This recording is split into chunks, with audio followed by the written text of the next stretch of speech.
bila sunnah Rasulullah dalil khair wajilam mardati kurbi subhanahu wa ta'ala wa salamun aba'una syukhuna jududna salafuna salihun kama nabi Sayyid Hayy Abdullah bin Abdurrahman Muhbar وقنيتنا في نيتهم أعمالنا فعمل وخلقنا في أهل مقاسهم خصوصا نهدي ثواب الفاتحة إلى روح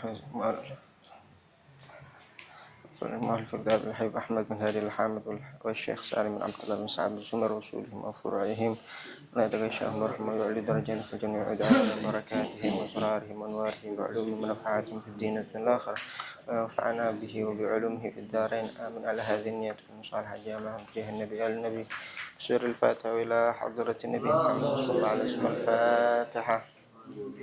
بسم الله الرحمن الرحيم الحمد لله رب العالمين الرحمن الرحيم يا نعم يا نستعين اهدنا الصراط المستقيم صراط الذين أنعمت عليهم غير المغضوب عليهم الضالين آمين. Bismillah, alhamdulillah, wassalatu wassalamu ala rasulillah sayyidina Muhammad bin Abdillah wa ala alihi sahbihi man walah wa la hawla wa la quwwata illa billah. Rabbi syrah li sadri wa yassir li amri wahlul 'uqdatam min lisani yafqahu qawli wa saddid lisani wahdi qalbi bihaqqi sayyidina Muhammadin wal ali ma ba'd. Dari kitab Risalah Matal al-Badrin fi Huquqil Walidain lil Habib Ahmad bin Hadi al-Hamid ila an qala wa qala Allah tabaraka ta'ala wa wasaynal insana biwalidayhi ihsanan hamalathu ummuhu kurhan wa wada'athu kurhan wa fisaluhu 30 shahra hatta idza balagha ashuddahu wa balagha 40 sanatan qala rabbi awzi'ni an ashkura ni'mataka allati an'amta 'alayya wa 'ala walidayya wa an a'mala salihan tardahu wa aslih li fi dhurriyyati inni tubtu ilaika wa inni minal muslimin.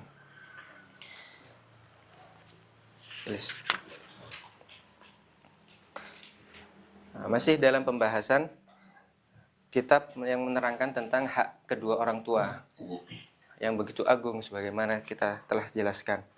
Karena bagaimana tidak Allah menunjukkan keagungan hak kedua orang tua kita dengan menyebutkan secara bersamaan di beberapa tempat di ayat Al-Quran dengan mentauhidkan Allah Subhanahu wa taala dengan ibadah, perintah ibadah kepada Allah Subhanahu wa taala. Nah, sebelumnya disebutkan Allah memerintahkan untuk ibadah kepada Allah, untuk tidak menyekutukan Allah, ini tauhid. Disandingkan dengan perintah itu untuk berbuat baik kepada kedua orang tua. Sebelumnya juga dijelaskan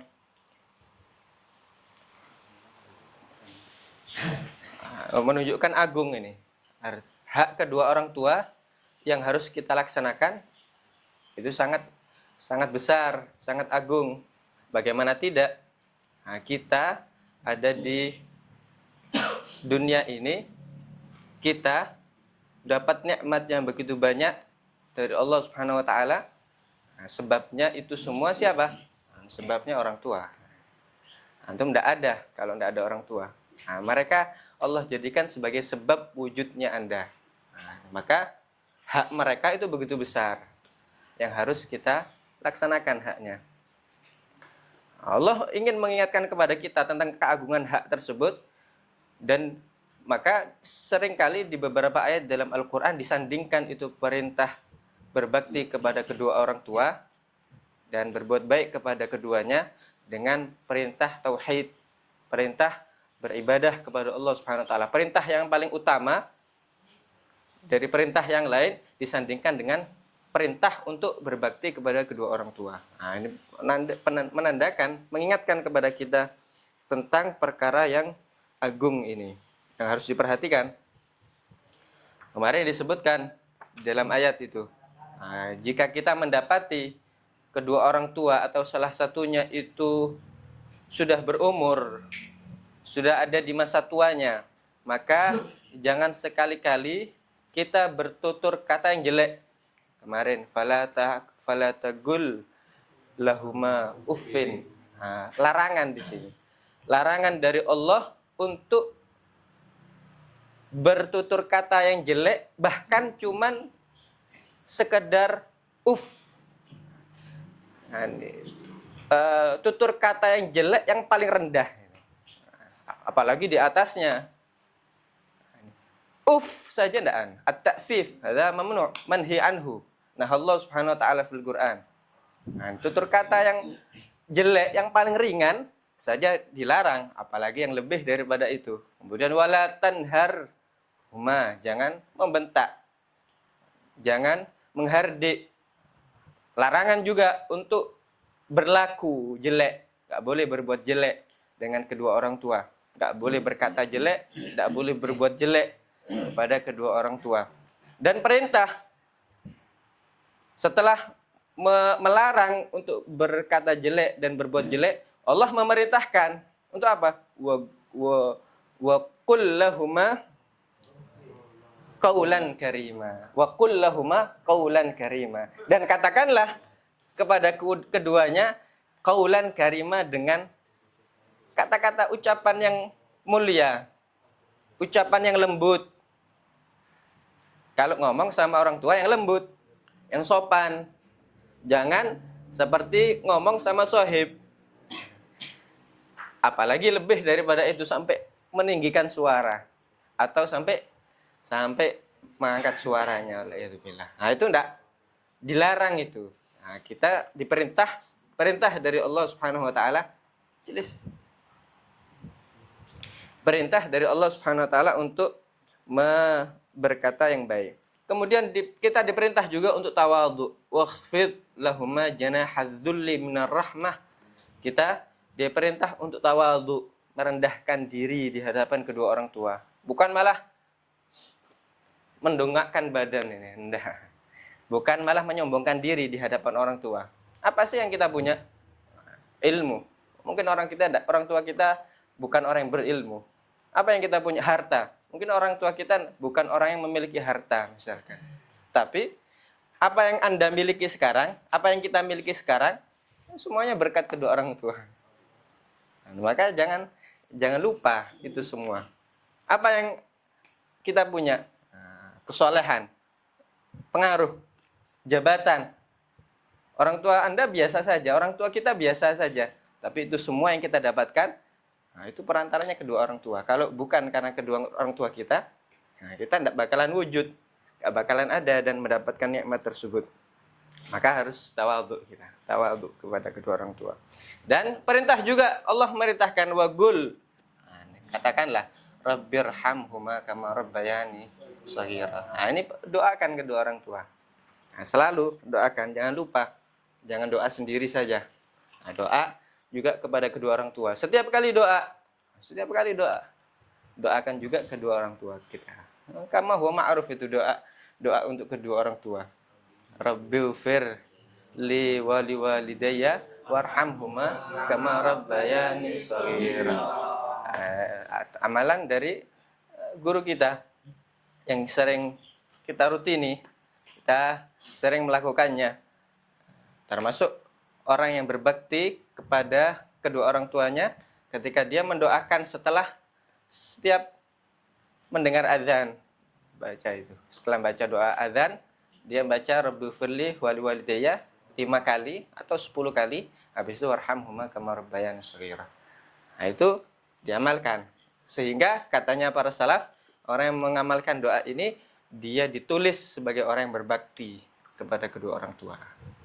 Kenapa kok memilih waktu setelah doa azan? Karena memang kata Nabi SAW, itu doa antara azan dan iqamah itu mustajab. Ini ma bainal adzanain, antara dua azan, ini azan dan iqamah ini. Itu adalah waktu yang tidak ditolak doa yang dipanjatkan di dalamnya. Maka di waktu yang mustajab tersebut jangan lupa kedua orang tua kita untuk kita doakan. Sebagian orang mengeluh, dia urusannya sulit, susah menghafal mungkin, susah berbuat baik, atau susah di dalam hartanya, melarat dia. Tapi tidak pernah mendoakan kedua orang tuanya. Dulu itu ada yang mengadu kepada Sayyidina Ali bin Abi Thalib tentang hal itu. Donakil Aish, mengadu tentang kemelaratan hidup. Jadi fulus dikit, tidak punya fulus, serba sulit kehidupannya. Habis itu Sayyidina Ali mengatakan, doakan kedua orang tua. Sehingga setelah itu, setelah dia rutin mendoakan kedua orang tua, Allah SWT berikan kelancaran hidup. Orang yang tidak berbakti kepada kedua orang tua, ambil sebuah kaidah, tidak bakalan sukses dia. Meskipun zahirnya seperti dia itu memiliki sesuatu, tapi tidak diberkahi oleh Allah Subhanahu wa taala.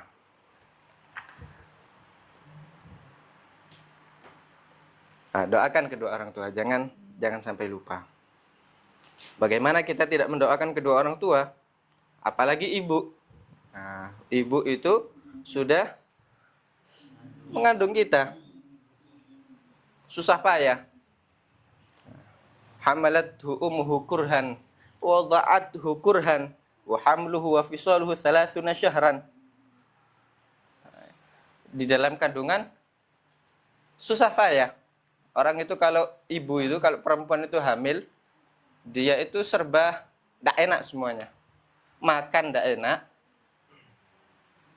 mual terus, kadang perutnya sakit, tidak nafsu makan, nggak mau sembarang makan, kadang mungkin tahu-tahu lapar seketika. Kenapa? Karena asupan gizi yang ada di dalam tubuhnya disalurkan kepada anaknya yang ada di dalam perutnya itu.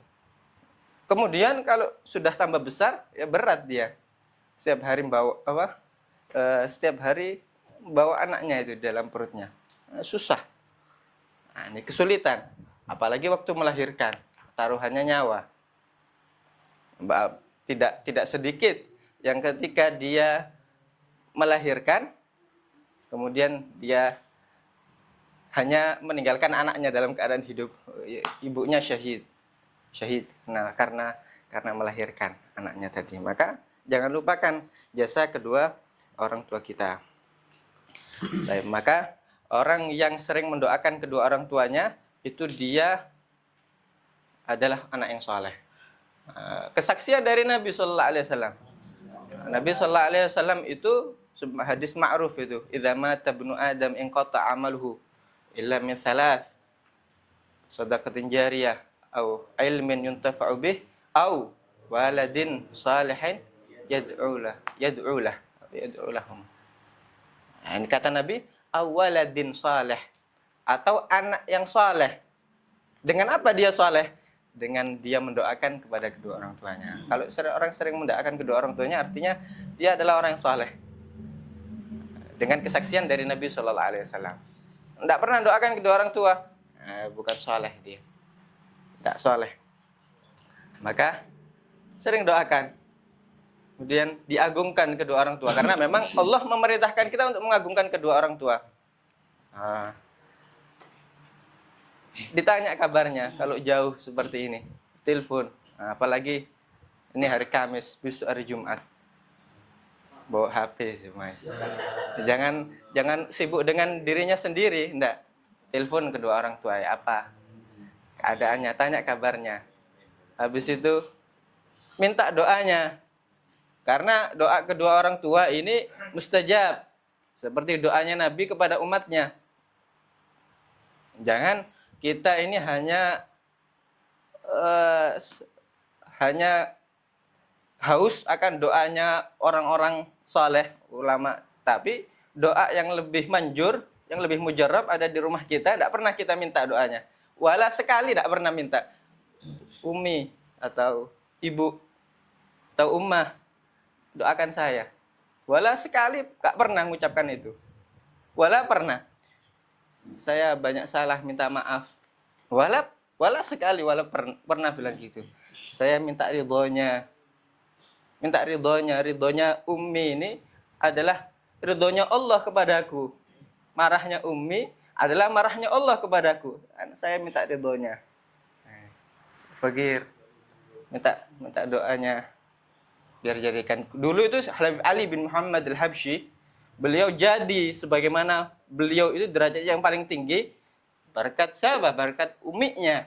Uminya yang didik beliau. Terus waktu kecil itu Sayyidina Ali bin Muhammad al-Habsyi setiap kali dengar ada orang soleh, menagib orang soleh, datang ke uminya. Umi, doakan Ali buat jadi seperti ini. Umi, doakan saya biar dapat hal seperti fulan. Nah, akhirnya jadi Sayyidina Ali bin Muhammad al-Habsyi sebagaimana kita akan kenang ini. Kenapa itu semua? Berkah uminya. Nah, telepon kedua orang tua, minta doanya, minta maaf kalau banyak salah. Jangan teledor kita. Kesalahan kita terhadap kedua orang tua kita apalagi sampai membuat mereka jengkel. Hati-hati. Anda sekarang ibadah sekarang, thalabul ilm, ma yanfa'una. Nggak manfaat kepada kita kalau orang tua kita jengkel kepada kita. Allah murka. Kenapa? Karena orang tua kita murka. Kalau orang tua kita ridha, astamin. Pasti sukses kita, pasti lancar semuanya. Minta maaf. Nah, ini kalau kita teledor, minta maaf.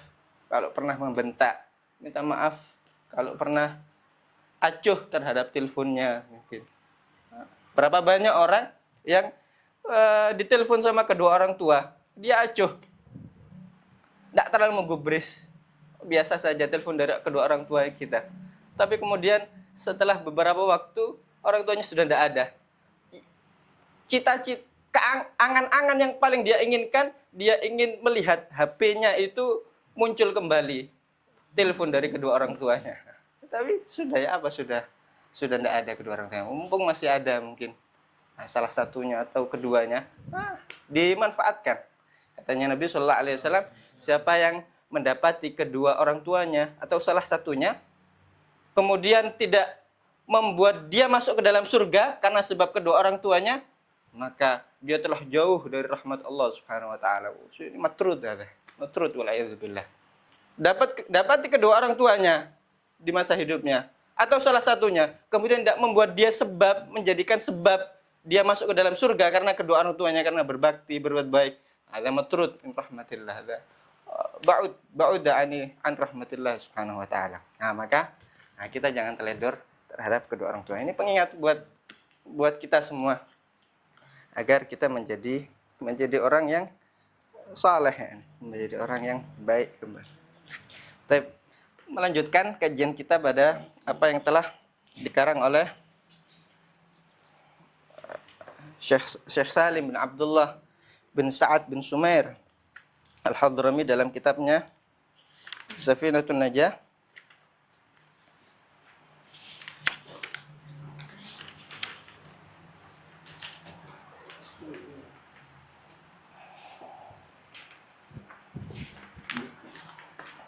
Masih dalam pembahasan tentang sekelumit sedikit dari biografi Nabi SAW. Kita jelaskan kemarin tentang Nabi sedikit. Kemudian kita jelaskan tentang nasabnya Nabi SAW. Yang sepatutnya kita ketahui. Masa seorang muslim tidak tahu nasabnya Nabi? Habis itu nama nasab baik dari ibu ataupun dari ayah.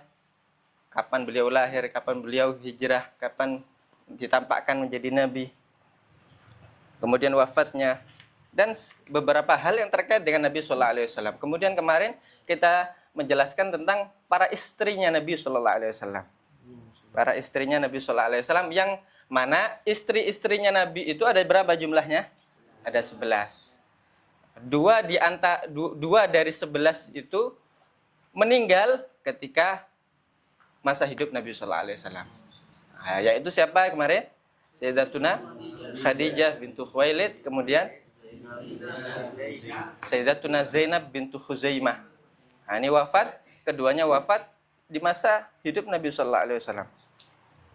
Nah, kemarin dijelaskan Sayyidatuna Zainab meninggal setelah menikah dengan Nabi SAW itu sekitar 2 atau 3 bulan beliau meninggal.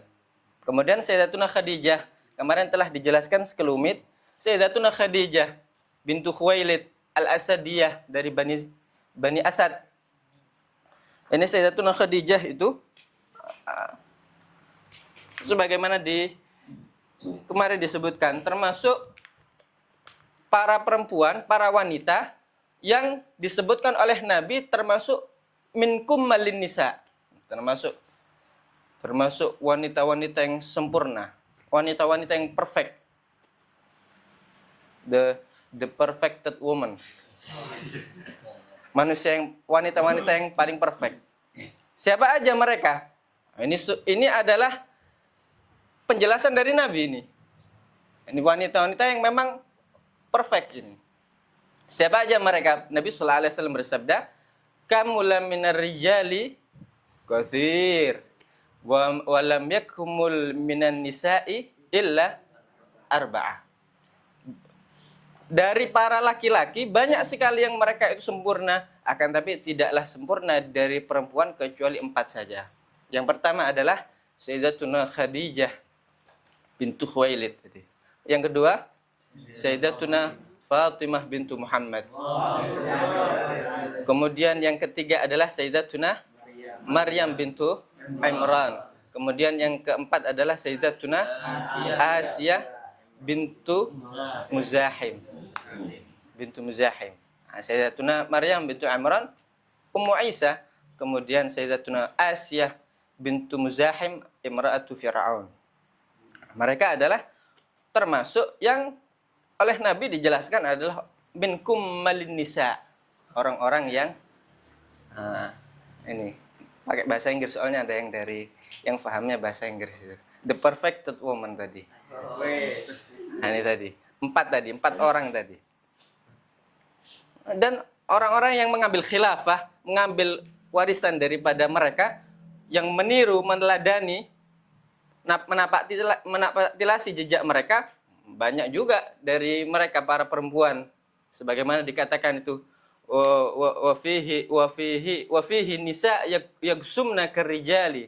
Ada itu beberapa laki-laki, beberapa perempuan yang ketika mereka itu bersumpah seperti sumpahnya orang-orang laki-laki, para pembesar aulia, yang mana ketika mereka bersumpah pasti Allah nyatakan itu, pasti Allah jadikan itu kenyataan. Banyak juga dari mereka para perempuan. Fadl Rabbi, keutamaan Allah Subhanahu wa taala, menggata fadl Rabbi ya Umar an abidih ghair kullin gharik fi atiyat sidi. Keutamaan Allah Subhanahu wa taala tidak terputus, tidak terkhususkan bagi laki-laki atau tidak terkhususkan bagi perempuan, tidak terkhususkan pada suatu zaman dari zaman yang lain, tidak terkhususkan bagi suatu tempat ke tempat yang lain. Fadl Rabbi wasi'. Maka jangan kita membatasi karunia Allah Subhanahu wa taala.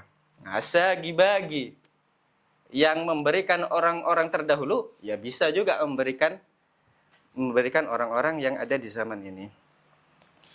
Nah, ini Sayyidatuna Khadijah, termasuk orang yang luar biasa ini.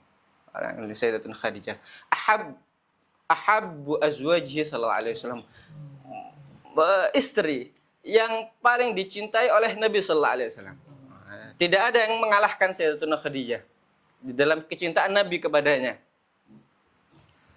Satu-satunya istri yang ketika menikah dengannya, tidak nikah dengan yang lain Nabi sallallahu alaihi wasallam. Sayyidatuna Khadijah waktu menikah dengan Nabi, umur Nabi 25 tahun.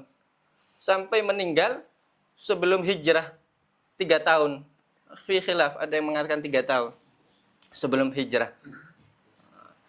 Selama 24 tahun 6 bulan ini pernikahan Nabi sallallahu alaihi wasallam dengan Sayyidatuna Khadijah. Dan di masa itu juga, selama itu juga Nabi sallallahu alaihi wasallam tidak pernah jengkel terhadap Sayyidatuna Khadijah. Tidak seperti istri-istri yang lain. Mungkin sebagaimana suami sama istri. Meskipun mungkin mereka baik-baik, saling cinta, saling sayang, tapi namanya manusia, kumpul maksudnya di dalam satu ikatan, pasti adalah yang namanya masalah. Mungkin ada sedikit. Tapi itu tidak pernah terjadi antara Sayyidatuna Khadijah dan Sayyidina Rasulullah SAW. Tak pernah terjadi itu. Selama 24 tahun, 6 bulan itu semuanya adalah keindahan antara kedua pasangan suami istri yang agung ini. Nah, itu.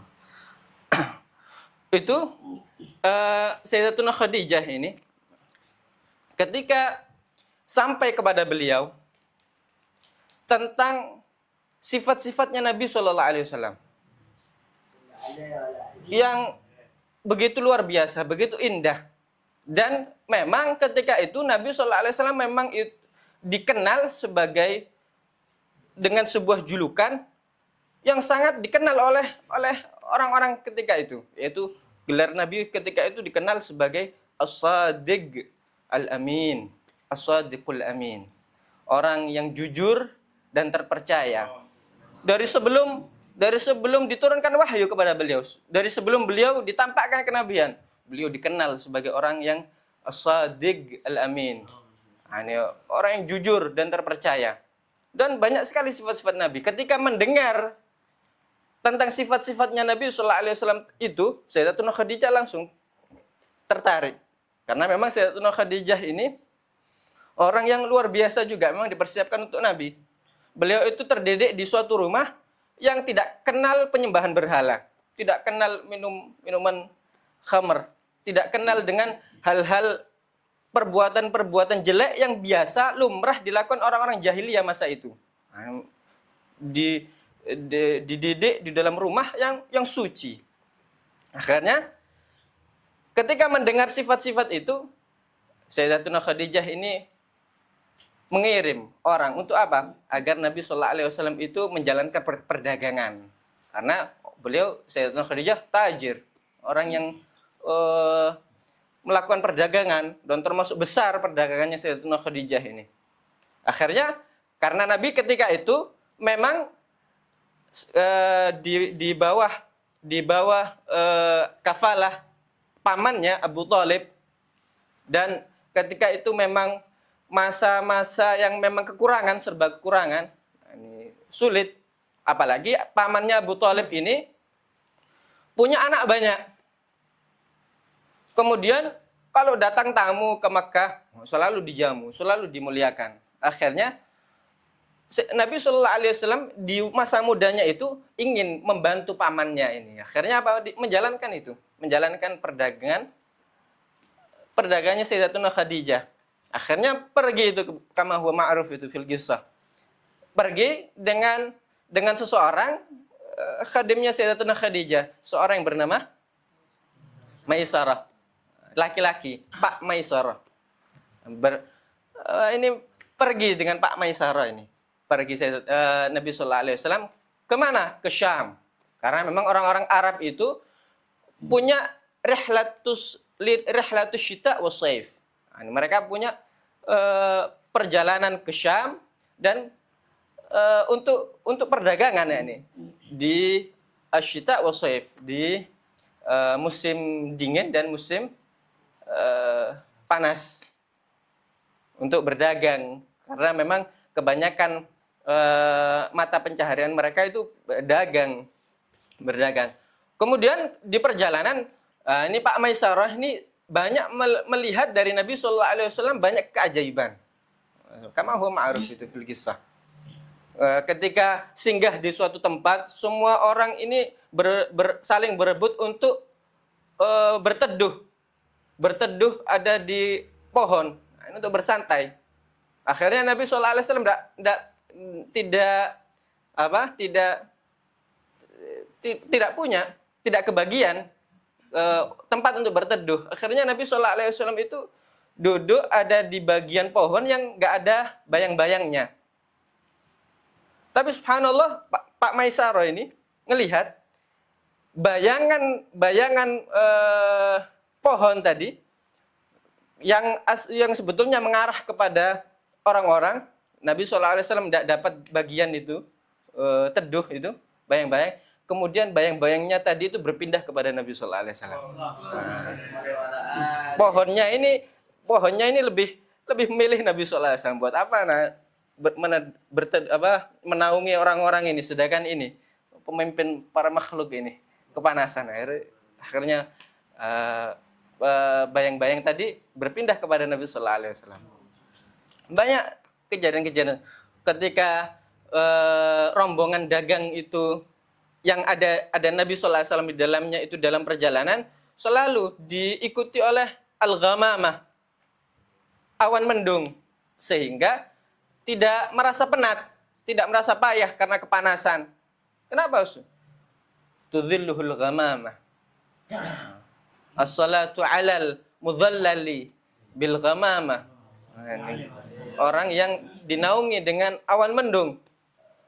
Kemudian ketika juga dalam perjalanan itu kemudian bertemu dengan ar-rahib. Ada pendeta yang punya ilmu tentang ilmunya ahlul kitab. Melihat Nabi sallallahu alaihi wasallam berteduh di sebuah pohon. Akhirnya ini bertanya kepada siapa tadi? Kepada Pak Maisaro tadi. Dibilang, "Nah, siapa itu yang berteduh ada di pohon itu?" Karena memang Pak Maisaroh ini sering bolak-balik perjalanan. Mungkin sering ketemu sama rahib ini. Tapi orang ini gak pernah kelihatan, baru kelihatan. Terus berteduh di pohon ini. Siapa itu? Dia Muhammad bin Abdullah. Yang salah satu dari orang Mekah, orangnya kita. Akhirnya si rahib ini mengatakan, tidaklah berteduh di pohon itu, pohon tertentu itu, illa nabi. Tidaklah berteduh di pohon tersebut kecuali adalah nabi.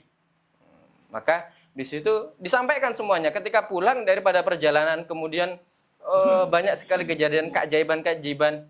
Ketika nyampe ke Syam sana, Nabi Sallallahu Alaihi Wasallam itu ketika berdagang tidak melakukan sumpah sama sekali. Sebagaimana kebiasaan orang-orang kufar Makkah. Kalau berdagang, dia itu pakai sumpah. Billat wal Uzza, dengan berhala mereka. Biar apa? Dagangannya ini laku.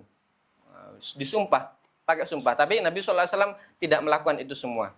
Beliau melakukan perdagangan dengan jujur, dengan amanah. Bahkan dengan itu semua, perdagangannya itu dapat keuntungan yang lebih berkali-kali lipat daripada kebiasaan perdagangan yang biasanya dijalankan oleh Sayyidatuna Khadijah. Waktu pulang diceritakan itu kepada Sayyidatuna Khadijah semuanya itu, kejadian-kejadian. Akhirnya tambah tertarik. Kenapa? Karena Sayyidatuna Khadijah memang punya ilmu, punya pengetahuan tentang ilmu ahlul kitab. Jadi Sayyidatuna Khadijah mungkin mengerti di situ bahwasanya ini adalah seorang nabi yang akan keluar di akhir zaman. Bagaimana tidak, Sayyidatuna Khadijah ini punya sepupu. Sepupunya ini termasuk orang yang hafal Injil dan Taurat, namanya siapa? Waraqah bin Naufal. Nah, ini sepupunya Sayyidatuna Khadijah. Akhirnya sudah tambah tertarik lagi dengan Nabi sallallahu alaihi wasallam itu Sayyidatuna Khadijah. Akhirnya apa? Mengatakan kepada Pak Maisarah ini untuk kalau memang mau ini Muhammad ini kalau sampai mau, kalau dia mau melamarku, maka aku akan menerimanya dengan senang hati.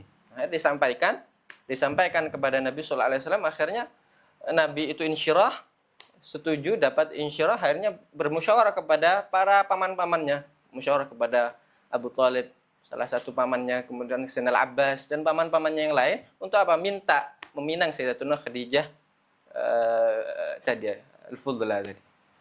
Dan kemudian menikah dengan Nabi sallallahu alaihi wasallam. Singkat cerita, menikah dengan Nabi sallallahu alaihi wasallam dan jadi pernikahan yang sangat agung. Kemudian ketika sudah menikah dengan Nabi sallallahu alaihi wasallam, 15 tahun setelahnya Nabi mendapatkan wahyu dari Allah Subhanahu wa taala. Sebelum turun wahyu ini, Nabi sallallahu alaihi wasallam itu memang suka berkhalwah. Ya ta'abbadallah Subhanahu wa taala di tempat-tempat di gua gitu ya, fil ghar. Akhirnya Sayyidatuna Khadijah selalu membuatkan bekal, mempersiapkan Nabi sallallahu alaihi wasallam untuk berkhalwah itu, kadang beberapa malam, beberapa hari, kadang sampai sebulan bahkan. Jadi keluar awal bulan, nanti kembalinya lagi awal bulan yang selanjutnya.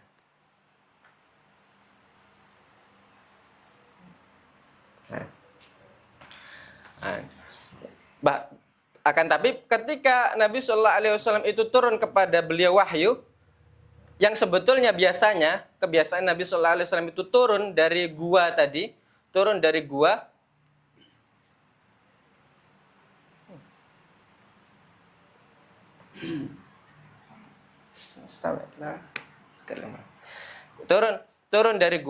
biasanya itu awal Syawal, Lailatul Aid, akan tapi itu Nabi enggak.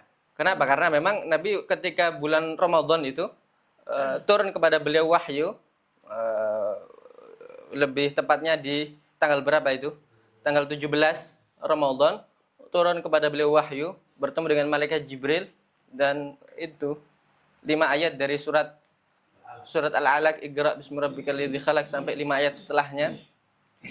Kemudian beliau itu ditampakkan ditampakkan oleh malaikat Jibril ala suratihi al-asliyah allati khalaqahu Allah taala alaih. Nabi itu ditampakkan wujud malaikat Jibril yang asli.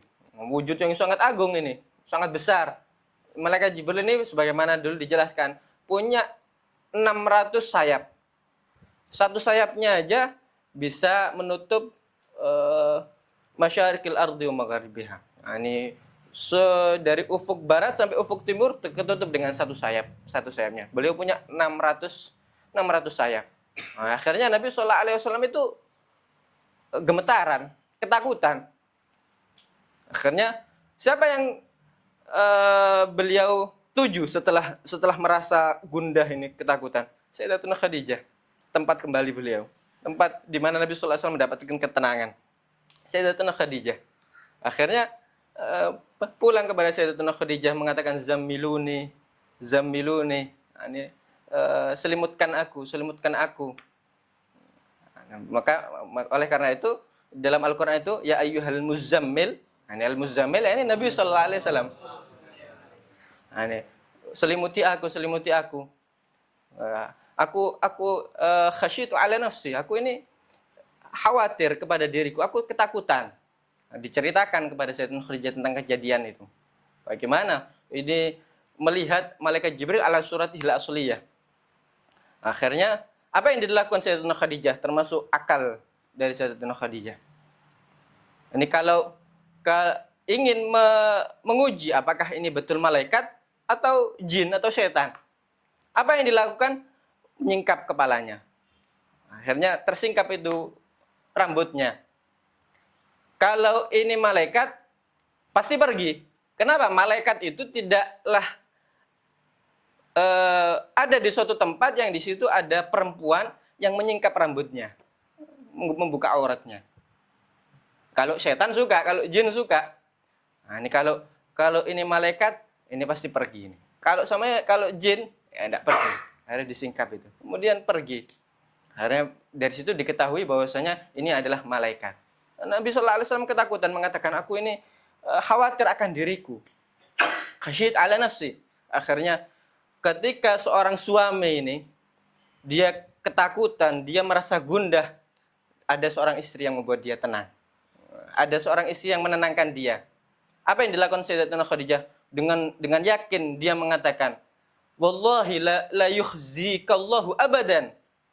Demi Allah, Allah tidak akan membuat engkau kecewa sama sekali. Kata Sayyidatuna Khadijah. Kenapa? Karena engkau adalah orang yang innaka latasilur rahim. Engkau adalah orang yang menyambung tali silaturahim. Wa tu'inu ala nawaibil haq.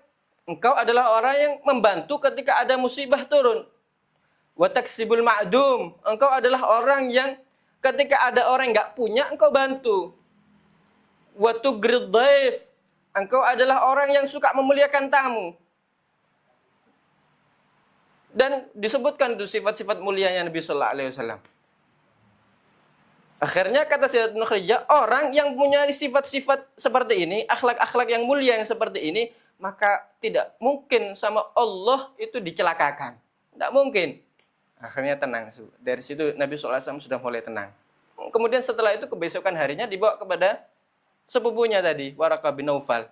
Diceritakan cerita-ceritanya, dan kemudian Waraqah bin Naufal ini karena dia orang yang hafal Taurat dan Injil, kemudian dia mengatakan, kalau benar apa yang kau katakan, maka ketahuilah bahwasanya engkau adalah nabi yang diutus oleh Allah Subhanahu wa taala di akhir zaman, nabi akhir zaman. Akhirnya dari situ Nabi SAW mengetahui.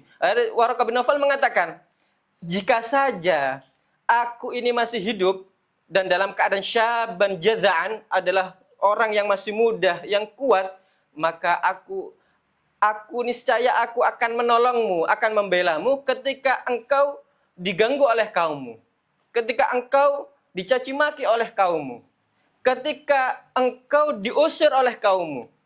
Akhirnya Nabi SAW ketika mendengar itu semua daripada Waraqah bin Naufal, beliau mengatakan, awa mukhrijiyahum, apakah mereka, kaumku itu, akan mengeluarkan aku, mengusir aku dari tempatku ini, tempat kelahiranku ini. Maka kemudian Waraqah bin Naufal mengatakan, tidaklah ada seseorang yang datang membawa apa yang seperti engkau bawa, kecuali illa udzi, kecuali pasti akan diganggu, akan dibuat seperti demikian, akan diganggu, akan diusir dari kaumnya. Akhirnya dari situ lihat bagaimana Waraqah bin Naufal ini mengatakan itu semua kepada Nabi Sallallahu Alaihi Wasallam dan mengatakan aw mukhrijiyahum, ketika Waraqah bin Naufal mengatakan kaummu akan mengusir engkau dari tempat kelahiranmu. Kemudian Nabi kaget. Mereka, apakah betul mereka akan mengeluarkan aku dari tempat kelahiranku ini? Nah, menunjukkan waktu Nabi dibilang akan dicaci, akan diganggu, Nabi tidak merespon. Tapi ketika Nabi dikatakan akan diusir dari tempat kelahirannya, Nabi merespon. Apakah mereka akan mengeluarkan aku? Artinya di sini Nabi SAW cinta kepada tanah airnya. Nah, di sini guru kita pernah pengajian itu, beliau menjelaskan bahwasanya dari sini diambil kesimpulan bahwasanya cinta tempat kelahiran itu sesuatu yang memang Nabi SAW lakukan. Ketika mendengar kabar dari Waraqah bin Naufal bahwasanya kaumnya akan mengusir dia dari tempat kelahirannya, Nabi langsung merespon, kamu khrijiyahum. Nah, artinya cinta tempat kelahiran, tanah air. Nah, ini yang dilakukan oleh Nabi SAW juga. Nabi itu sangat cinta kepada kota Makkah. Maka waktu hijrah kepada kota Madinah, beliau bersedih. Kenapa? Karena tempat kelahirannya ditinggal. Nah, syahid di sini, lihat bagaimana Sayyidatuna Khadijah selalu menenangkan Nabi. Sayyidatuna Khadijah selalu mendukung Nabi Sallallahu Alaihi Wasallam. Istri yang luar biasa. Berjuang bersama Nabi ketika awal-awal beliau menyebarkan daripada agama ini. Jadi agama ini tersebar juga berkah jasa daripada Sayyidatuna Khadijah bintu Khuwailid tadi, Al-Fudla tadi. Bahkan dulu itu pernah suatu ketika Sayyidatuna Aisyah itu kesal. Kenapa kesal? Karena Nabi ini sering kali menyebut Sayyidatuna Khadijah. Nabi Sallallahu Alaihi Wasallam itu sering kali menyebut Sayyidatuna Khadijah. Disebut kebaikan-kebaikannya. Bahkan Nabi ini tidak jarang pernah menyembelih kambing sendiri dengan tangan beliau yang mulia. Untuk apa? Dagingnya ini dipotong-potong sendiri dan dibagikan kepada Suwaihibah Khadijah, kepada teman-temannya Sayyidatuna Khadijah. Dengan beliau sendiri yang membagikan itu semua. Kenapa? Karena cintanya kepada Sayyidatuna Khadijah. Akhirnya Sayyidatuna Aisyah ini jengkel. Apa Khadijah? Padahal Sayyidatuna Khadijah ini sudah meninggal. Akhirnya Sayyidatuna Aisyah mengatakan kepada Nabi Sallallahu Alaihi Wasallam, ya Rasulullah, kenapa engkau terus mengingat-ingat itu perempuan yang sudah meninggal? Sayyidatuna Aisyah ini tidak pernah cemburu kepada istri-istrinya Nabi yang lain, kecuali cemburunya kepada Sayyidatuna Khadijah. Soalnya Nabi selalu memuliakan, selalu mengingat-ingat. Akhirnya katanya, sesungguhnya engkau ini telah diberikan pengganti yang lebih baik daripada dia. Nah, ini seorang perempuan yang masih muda, seorang yang masih muda, yang cantik, kau sudah diberikan ganti yang lebih baik. Ketika mendengar ucapan itu daripada Sayyidatuna Aisyah, Nabi Sallallahu Alaihi Wasallam itu marah sekali, bahkan sampai kepala bagian depan yang bagian depan rambut ini sampai kayak bergetar gitu. Ngelihat saking marahnya Nabi.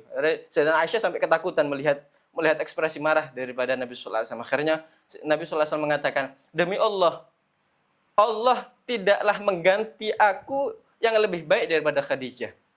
Kenapa? Karena dia adalah seorang yang amanat bi hina kafaraniyan nas. Dia ini telah beriman kepadaku ketika orang lain itu semuanya kufur. Wa saddaqatni hina kadzdzabaniyan nas. Dia ini mempercayaku tatkala mereka semua mendustakan aku. Wa a'tadni hina mana'anin nas. Beliau itu memberi hartanya, semuanya diberi kepada Nabi sallallahu alaihi wasallam ketika orang lain itu semuanya tidak memberi sama Nabi. Wa wasatni haina mana'aniyan nas.